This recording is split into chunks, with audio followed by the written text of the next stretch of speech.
Hola, ¿qué tal? ¿Cómo estáis, amigos? Bienvenidos una vez más a nuestro canal La Transmutación. Estamos con Gibran Hanna y un servidor, y muchos de vosotros nos habéis preguntado cuándo hablaríamos del Reiki. Sabéis que para nosotros es muy importante, y dentro de la escuela, que tocamos temas físicos, también dolencias, y de qué y con quién mejor manera que hablar del Reiki con Joan Piqué. ¿Qué tal, Joan? Bienvenido, ¿cómo estás? Mucho gusto de estar aquí con vosotros para hablaros de los misterios de Japón. Qué bueno, qué interesante. Tenemos cositas, muchas cositas. Antes de nada, luego hablaremos del libro, pero que sepáis también que Joan ha escrito este libro, está en primicia, ¿no? Joan, las acabas de sacar ahora. Novedad, el libro de El mar de árboles, el bosque de los suicidios. ¿Por qué escribí sobre esta cuestión? Bueno, la vida después de la muerte es una cuestión que siempre ha habido como un cierto tabú. También en este bosque, que está en las faldas del monte Fuji, hubo un gran maestro de Reiki que se quitó la vida en la época anterior a la pérdida de la guerra en Japón. Es el doctor Chujiro Hayashi. Hablo de él en este libro. Qué interesante. Si quieres, dejamos para el final un rato y nos cuentas, si puedes desvelar alguna cosita, nos cuentas un poquito, ¿de acuerdo? Antes de nada, Gibran, tenemos muchas preguntas para Joan, pero sí que nuestros alumnos de la escuela nos preguntan mucho, sobre todo, ¿qué diferencia, no? ¿Querías preguntarle a Joan? Sí, nosotros dentro de la Escuela La Transmutación, Joan, tenemos un apartado, bueno, un perfil dedicado también a las enseñanzas de sanación. Tenemos perfil de visión remota, de proyecciones extrafísicas, de orbes específicamente, y también sanación. Dentro de ellas, bueno, compartimos técnicas que yo he aprendido con los orbes directamente y por intuición hemos, ¿cómo se dice?, cogido essas informações. Pero claro, el Reiki es muy famoso, es muy potente.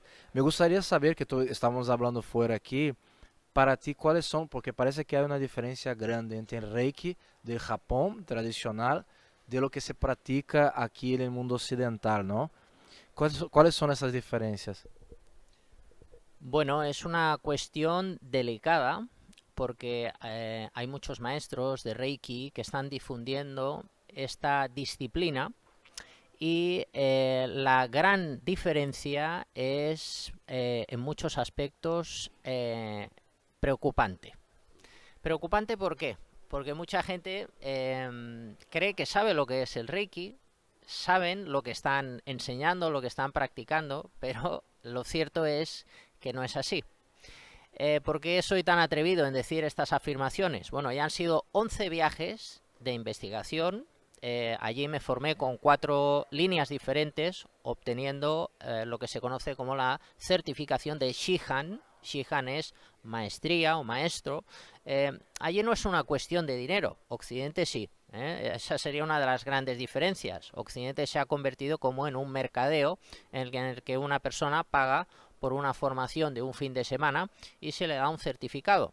Pero lo cierto es que Japón no es así. En Japón, en las escuelas más tradicionales de Reiki, estoy hablando, no es una cuestión de dinero, es una cuestión de práctica, de interés y de compromiso. Entonces ahí veríamos ya una diferencia. Entonces obtuve 3 maestrías en diferentes zonas de Japón, en Tokio, en Kioto y en Osaka, zonas lejanas unas de las otras con diferentes linajes.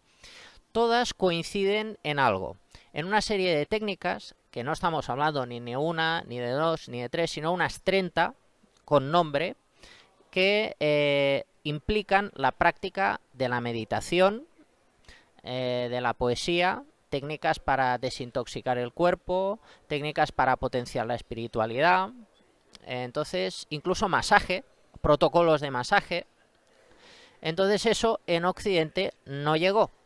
En Occidente podemos decir que la práctica habitual es hablar de chakras, hablar de imposición de manos, hablar de 4 símbolos, e incluso se han incorporado técnicas de otros métodos que no tienen nada que ver, que también son fascinantes, como por ejemplo la cirugía psíquica o la cirugía astral, que es un tema muy interesante, que también yo lo enseño y porque de verdad que funciona, pero no tiene nada que ver con el Reiki japonés. De hecho, los chakras también no tienen nada que ver con el Reiki japonés. Entonces, si quitamos los chakras y quitamos la cirugía psíquica, que no tiene nada que ver con el Reiki, ¿qué nos queda en el Reiki de Occidente? Solamente los símbolos. Y una historia que no corresponde con la real. Se dice, pero esto ya sería algo menos grave. Menos grave porque se dice que Usui era profesor de la Universidad de Chicago y que cuando sus alumnos le preguntaron cómo curaba Jesús con las manos, él no supo qué responder y se fue a hacer un ayuno de 3 semanas a Japón. Tengo la carta de esta universidad que dice que ahí no hubo, en esa fecha ni en ninguna otra, un profesor ni alumno llamado Mikao Usui. Por un lado tenemos esta carta física, que lo puedo demostrar porque la tengo en papel, y por otro lado, en Japón, ¿qué nos cuentan los japoneses? Nos cuentan que este señor no fue profesor de universidad, sino que fue un monje zen.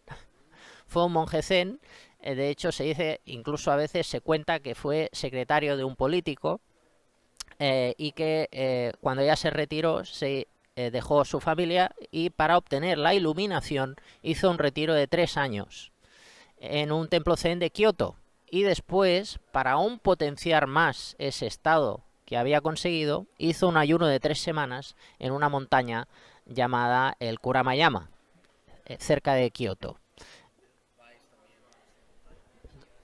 Vosotros soléis ir también en tus viajes a esta montaña también a hacer cosas, ¿no?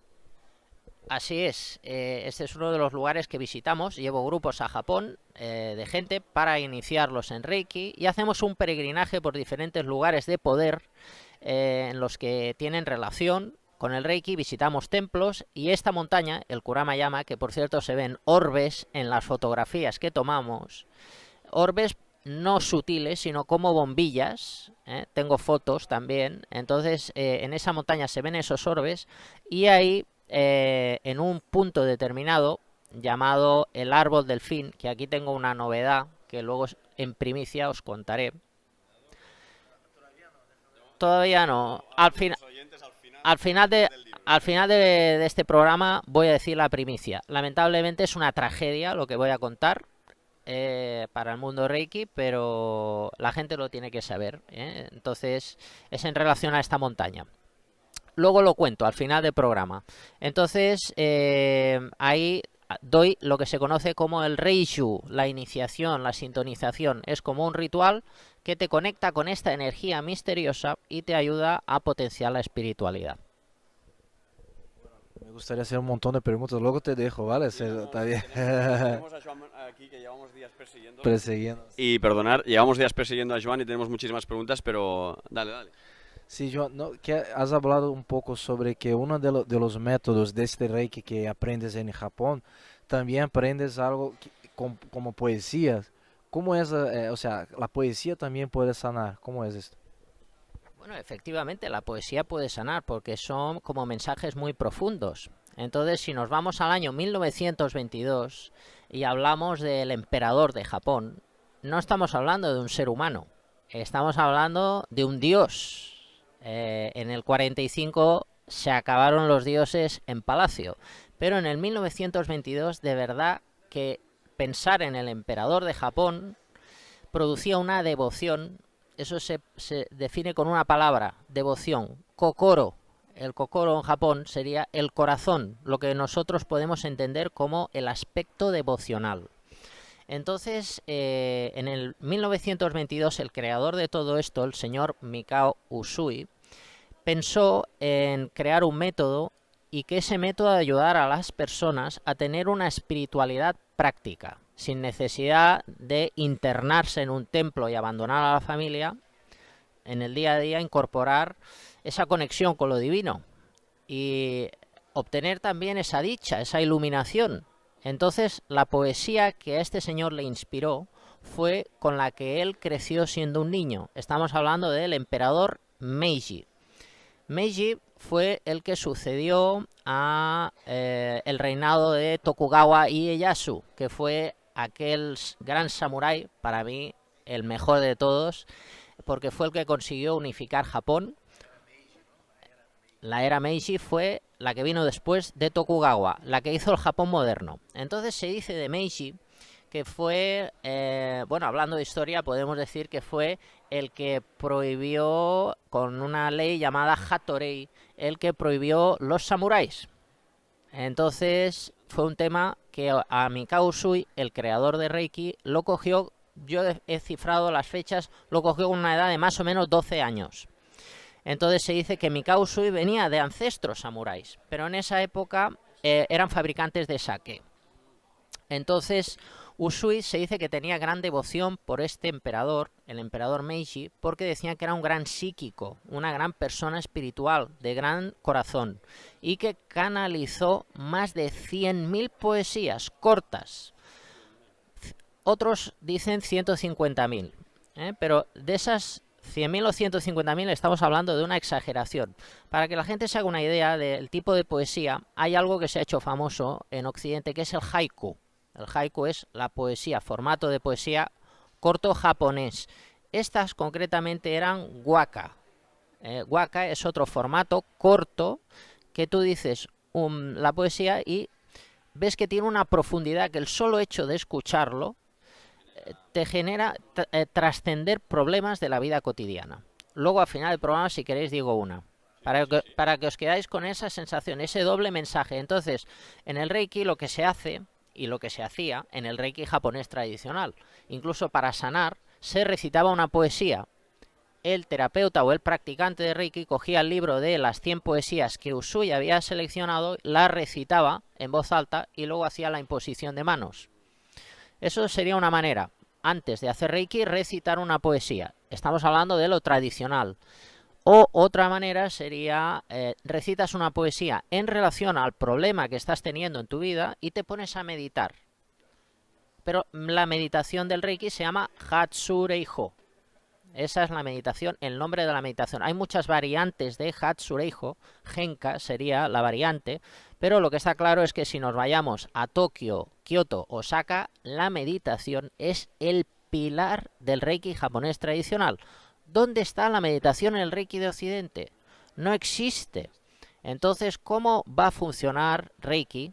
Y funciona, eso es lo bueno de todo. Pero hemos de decir que lo más importante de Reiki no es la imposición de manos, sino la meditación. Pero eso en Occidente no ha llegado. Ha llegado solo lo físico. Pero en realidad lo físico es lo menos importante. Lo más importante es trascender lo físico, por eso la imposición de manos, evidentemente en unos niveles básicos es importante, pero luego lo importante es llegar a ese estado espiritual elevado. Entrando en lo que comentas tú, estos viajes iniciáticos que tú haces, precisamente hacéis esto, o sea, vas con un grupo de gente y explícanos exactamente qué es lo que hacéis en estos viajes. Bueno, en estos viajes son grupos reducidos, máximo 15 personas. Entonces vamos a diferentes templos que el señor Mikao Usui, el creador del Reiki, se inspiró. ¿En qué me baso en eso? Bueno, en el Reiki, por ejemplo, si hablamos ahora de Meiji, pues sería interesante, por ejemplo, ir al parque Meiji, que es un parque enorme, natural, con unas puertas Tori y una gran energía espiritual. Y también está el Museo Meiji. Sería una visita interesante. No lo hacemos porque esto está en Tokio y nosotros vamos a Kioto. Kioto es la ciudad de los templos. Por definir 3 o 4 así destacables. Hemos hablado del Kuramayama, ese sitio tan espiritual que sería como, yo lo comparo con el Montserrat de Cataluña. Dicen que se ven ovnis también en el Kuramayama, pero otros lugares que pueden así desencajar la mentalidad de Occidente en relación a Reiki. Un templo fascinante, Sanjusan Gendo, es el templo de las 1001 canon de la compasión. Entramos en un pasadizo enorme en el que hay 1001 canon de tamaño de 1,75 m, excepto una, que es enorme, hay 500 y 500 en oro hechas a mano. ¿Y qué tiene que ver esto con el Reiki? Bueno, si hablamos de cómo representan en el budismo esotérico japonés las divinidades, por ejemplo, Fudomyo, Yakushi Nyorai, Fudomio sería una divinidad popular airada, con cara de enfadado con una espada, o Yakushi Nyorai sería el Buda de la medicina, muy populares, se representan con símbolos en sánscrito. Son como símbolos mágicos, como semillas. Y Kannon, la diosa de la compasión, también tiene su símbolo sánscrito. Y en el Reiki trabajamos con una variedad de ese símbolo. El señor Usui cogió ese símbolo y mediante un procedimiento japonés hizo un símbolo que, de manera que si dibujó ese símbolo, estoy trabajando con la energía de la diosa de la compasión y estoy haciendo que esa energía se manifieste en el cuerpo de la persona o se manifieste en mi vida para dejar de sufrir. Por eso ese templo tiene importancia para nosotros, porque en el Reiki trabajamos con símbolos y uno de ellos, muy popular, corresponde a este templo. Qué interesante. Y entiendo que, claro, todo este grupo, que no dices unas 15 personas, vais de templo en templo, aparte de que vayas como explicando la historia, la tradición y todo, luego entiendo también que entra una parte más práctica, supongo. Explícanos un poquito en qué consiste. Bueno, la parte que más disfruto es la parte práctica, también la parte que más disfruta la gente. Podemos decir, así entre nosotros, que tenemos como carta blanca para hacer nuestras cosas extrañas, ¿no? Cosas extrañas que son ponernos a meditar, ponernos a hacer práctica, intercambiar Reiki entre nosotros, hacer rituales, que es lo que más me fascina, ¿no? En el mismo templo, con la máxima energía, los puntos más espirituales, hacer una iniciación de Reiki en este lugar, o hacer un ritual para... Ahí mismo, en vivo y en directo. Los japoneses están pasando y nosotros ahí mismo nos ponemos a hacer rituales. Entonces, pues esto es algo que tiene su punto de aventura y de emoción. Y además las energías amigas se manifiestan con una intensidad enorme, y pasan cosas. En el grupo ya se genera esa frecuencia, ¿no? Y ayuda a que, bueno, pues que esta práctica sea realmente efectiva también. Sí, sí, se hace una energía de grupo, y sí, es así, o sea, es algo que no se puede describir con palabras. Joan, de estos viajes iniciáticos, ¿qué sueles hacer? ¿Uno al año? Cuéntanos un poco para la gente que nos está viendo y que le pueda interesar también venir a uno de tus viajes. Los viajes son una vez al año, siempre en agosto, porque es cuando la gente tiene vacaciones, ¿eh? Entonces, en esta ocasión, en esta nueva propuesta, me estaba planteando el anular el viaje de Japón 2020, porque son los Juegos Olímpicos. Entonces, espera Japón muchas visitas y se va a encarecer todo mucho. Y Japón tiene una limitación en lo que se refiere a la capacidad hotelera. Pero hemos tenido la suerte de que se me ocurrió, como los Juegos Olímpicos son hasta el 15 de agosto, se me ocurrió, yo siempre cogía la primera quincena de agosto, pues miré y consulté ahora a ver si podía encontrar un ryokan, que ahora definiré lo que es esta palabra, un sitio donde dormir tradicional con tatami en el suelo, como un dojo, pero para dormir. Entonces, hemos tenido suerte. He encontrado una casa en Kioto, ya la tenemos reservada.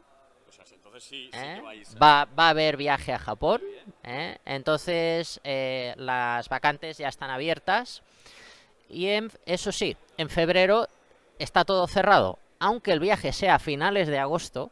En febrero tiene que estar todo cerrado porque corremos el riesgo de quedarnos sin billetes o que el billete suba de precio considerablemente. Es decir, ya lo estáis viendo. Quien esté interesado, ahora Joan nos dará unas directrices, pero recordar que en febrero ya tiene que estar esto cerrado, ¿no? Si quieres, vamos a entrar un poquito en el libro.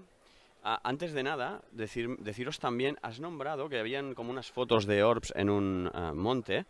Si quisieras, nos haces llegar, yo cuando editemos el vídeo pondremos estas fotos, así podremos verlas todos, ¿te parece? Me parece muy bien. Bien, y luego pondremos también al final del vídeo, pondremos las credenciales de Joan por si queréis contactar con él, pero antes recordar que tenía algunas primicias que darnos. No sé si quieres empezar por el libro o... Bueno, la primicia, mejor esperamos un poquito y hablamos del libro. Bueno, el libro puede incomodar a muchas personas porque tiene un libro que quizás asuste, que es el título El bosque de los suicidas y Aokigahara, Mar de Árboles. En Japón, bueno, todo me condujo a ir a este bosque, un bosque maldito, en las faldas del monte Fuji.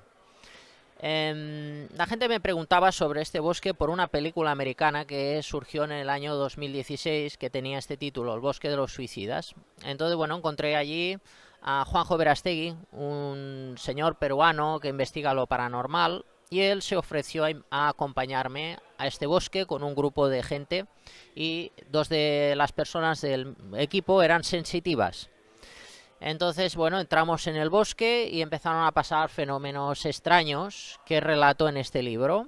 El contacto con el más allá se produjo, ayudamos a esas energías que estaban ahí atrapadas y aparte de eso, en el libro hablo de la vida después de la muerte, los fenómenos inexplicables y otras cuestiones en relación. Con el prólogo de Marilyn Rosner, que también su opinión aquí es muy interesante. Lo hemos visto que, por cierto, Gibran, hace nada estuviste con Marilyn, interesantísimo el prólogo. ¿Quieres comentar algo? Muy interesante porque Marilyn es de las grandes expertas en el mundo sobre el tema del más allá, ¿no? Entonces seguro que le ha dado como si fuera, o sea, la base, ¿no? Para sostener todo eso que es muy nuevo, o sea, sobre todo en el occidente, porque poco se conoce de la cultura oriental. Bueno, hoy en día por la internet más, pero aún así estos detalles que nos cuenta Juan, es muy difícil que las personas conozcan. Y es una cultura riquísima, no solamente en Japón, sino en China, también en otros lugares. Ahora, para finalizar, si me permitís aquí, que incluso también tenemos otras entrevistas allí, esta novedad que nos iba a contar Joan, ¿no? La primicia La premisa, sí, sí, yo creo que... ¿La soltamos ya, Joan? Vamos ahí. Bueno, no sé si contarla o hablaros más del libro. Bueno, la cuento. Bueno, la primicia, la verdad que es un drama, es una tragedia, porque en esta montaña que a mí me gusta tanto, que he visitado tantas veces, que me han pasado tantas cosas en esta montaña, la montaña que comentábamos que os voy a pasar, que hay orbes. Bueno, en el pico de esta montaña hay un árbol, había un árbol, ya no está, conocido como el árbol delfín. Este árbol delfín tiene ese nombre porque dicen que hace miles y miles y miles de años cayó un rayo que vino del planeta Venus y partió este árbol, dejándolo con esa forma que era con cabeza de delfín. Esto está en el pico del Kurama, estaba en el pico del Kurama. Hay imágenes, sí, puedo pasar imágenes inéditas para que las cuelgues en el vídeo. Sí, sí, lo capté con mi teléfono móvil e imágenes de calidad. Entonces, bueno, nos encontramos que, como todos los años, voy a esta montaña y todo son bosques frondosos, el monte de Kurama, y estaba todo roto por los tifones. Entonces, a medida que nos íbamos aproximando a este punto energético, pude apreciar que todos los bosques, cedros centenarios, milenarios también, árboles enormes, estaban todos rotos por los tifones de Japón. Agosto es una época de tifones. Y bueno, estaba intuyendo lo que me podía encontrar, y efectivamente, cuando llegué a este árbol, el árbol delfín estaba roto.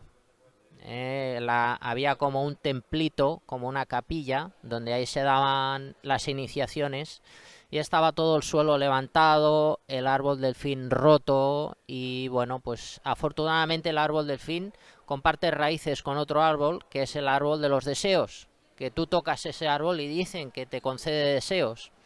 Entonces ese árbol ha sobrevivido, pero todo lo demás está roto. Se dice que en la falda del árbol delfín puede ser el punto donde este señor Mikao Usui, el creador del Reiki, hizo el ayuno de 3 semanas y obtuvo la iluminación.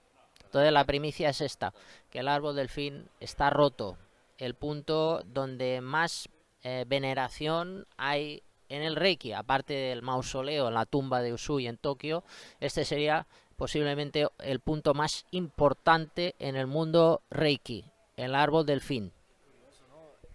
curiosa la historia, la anécdota que vino un rayo desde Venus, ¿no? Es curiosa o sea, alguna relación con algo extraterrestre hay, ¿no? Porque Bueno, hay más historia. Dicen que en este rayo venía un dios que se instaló en esta montaña llamado Maosón. Y podemos ver en diferentes sitios secretos de esta montaña que tenemos acceso, podemos ver a este dios que dicen que está en la eterna edad de 16 años, aunque si lo vemos es un señor que tiene una barba que le llega a la cintura. Son 3 dioses los que custodian esta montaña. Este sería uno, que es Maosón. Otro sería Senjucano, como no, la diosa de los 1000 brazos. También la podemos ver en esos símbolos ocultos en toda la montaña y también en figura, también está. Y el tercer dios sería Bishamonten, que es uno de los 7 dioses de la buena suerte, que dicen que fue un general que existió y vino con otros 6 dioses de la buena suerte desde el extranjero. ¿Cuántas cosas, ya lo veis? No acabaríamos, es verdad que hay que ir cerrando. Quizá, Joan, no has desvelado mucho del libro, te dejo, nada, 2 minutitos si quieres puntualizar para que la gente entienda el bosque de los suicidas, exactamente qué se va a encontrar. Y si quieres luego nos despedimos, ¿qué te parece? Me parece bien. Bueno, deciros también pues que yo espero que este contacto que hemos tenido, este encuentro, sirva para acercar a la gente interesada en las energías amigas al Reiki tradicional. Incluso os invito a que hagamos un curso de Reiki, por ejemplo allá en Brasil o donde vosotros deis formación. Os invito a que hagamos un curso de Reiki tradicional, un curso de técnicas de Reiki, que combina y se coge de la mano con todas esas enseñanzas que habéis dado. Eso por un lado. Por otro lado, concretar el tema del libro. El libro es una historia de amor. El libro invita a reflexionar a cómo se está viviendo la vida, cómo es esa relación que tenemos con el pasado, con el padre, con la madre, con las experiencias traumáticas que hemos tenido en la vida, cómo hemos afrontado eso y cómo eso el cuerpo lo está teniendo en el presente. Es un libro que invita a sanar todas esas heridas y a reflexionar de cómo se está viviendo la vida y qué estamos haciendo aquí, quiénes somos y qué es lo que tenemos que hacer.